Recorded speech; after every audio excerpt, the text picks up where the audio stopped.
tell everyone that so much in life we see God as this cosmic being looking down from the heavens out to spoil people's fun. No, you can't do that. No, you can't do that. And they feel like Christianity or being a Christ follower is a bunch of rules, and they don't get it. They just don't get it. God doesn't give us boundaries in order to spoil our fun. He gives us boundaries to preserve our fun. If you tried playing a game of basketball or football or volleyball and try doing that without boundaries, without it out of bounds, a football player gets the handoff and takes off down the sidelines, but there's no sidelines. So he runs out of town and he's going down the street and he stops at the Dairy Queen, grabs a cone and comes back in. You're just like, well, that would be dumb. That would be stupid. You have to have boundaries, and it makes it more fun, and they're there for people's protection at the same time. And God gives us these boundaries, again, not to spoil our fun, but to preserve it. And like we've said, we've got to experience some of the payoffs that came with those decisions, and those are decisions that need to be made early. It's important that you set boundaries. I don't know if you want to share about the boundary a little bit that you had, which then became our boundary. Yeah, so when I was 13, I made a decision that I was going to postpone sexual activity until marriage. I wasn't going to let a guy touch me where the sun doesn't shine. I wasn't going to be touching him in those places. But I always dreamed of my first kiss. And like any giddy girl who was boy crazy, I had every scenario in my head of where it could take place and when and with who. And somehow God protected me over the years of my boy crazy teenage-ness until I was 17, and I heard a speaker at a camp talk about her commitment with her husband, how they had both saved their first kiss for their wedding day, skipping lots of details.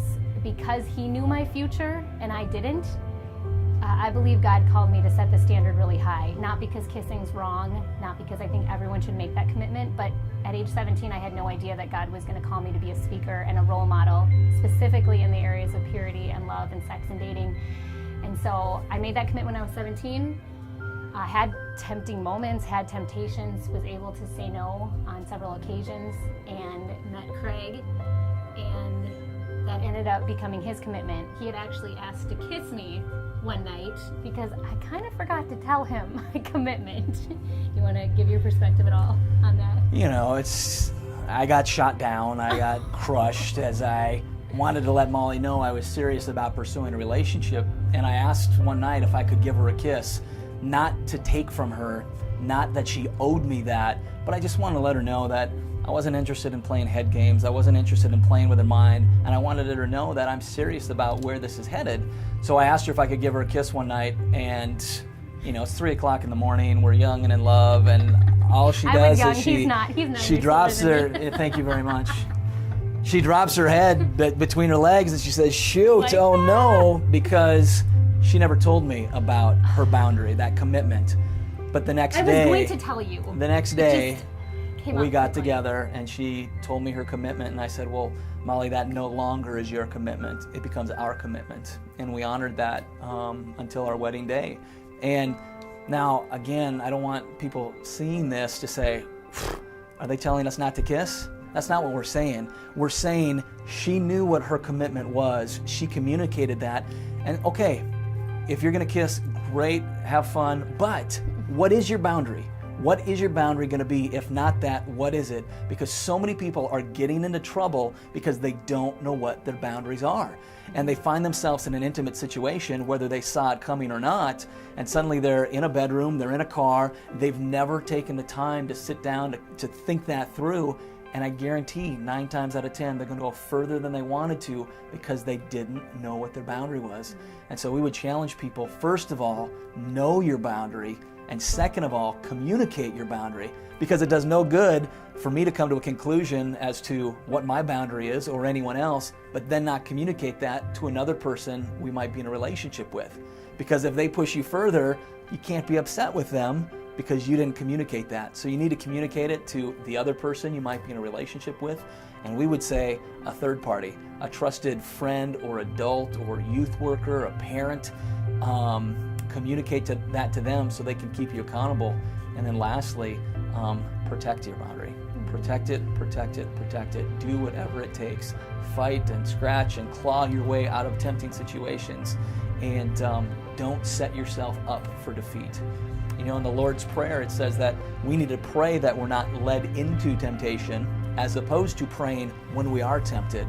And so we need to stay away from those situations that are going to make it hard, have more group dates, do more things out in public. You know, I tell people, I don't know if we ever walk into a McDonald's restaurant, look around the restaurant and say, there's nobody having sex in McDonald's. This is so bizarre. But the reason is, it's not a tempting situation. And I think people need to have more group dates at fast food restaurants than alone in a bedroom, on a bed, behind closed doors, watching a movie, because you're setting yourself up for defeat. Yeah. I think what you said about knowing your boundaries, it makes me think about the importance of actually knowing what you believe and knowing what you want and knowing what God wants from us. And so much of that starts in knowing His Word. And I think as I look back as a teenager, because of great mentors in my life and godly parents and youth leaders, they were able to steer my passion for guys and the excitement about dating in the right direction. So it's not that, you know, you shouldn't think about those things, because those are things that God put in us for a reason. It's giving that up to God. So when I was 12 years old, I started journaling. Instead of writing Dear Diary, because who's your diary? They don't care about you. I started, because of a camp counselor's recommendation, I started journaling letters to Jesus as a 12-year-old. And if I had brought them, it would be a box, you know, this high and this wide, full of journals that I've written in since I was 12. And I share with God the boys that I like, the guys that I think are cute, the kid at school that likes my best friend but not me.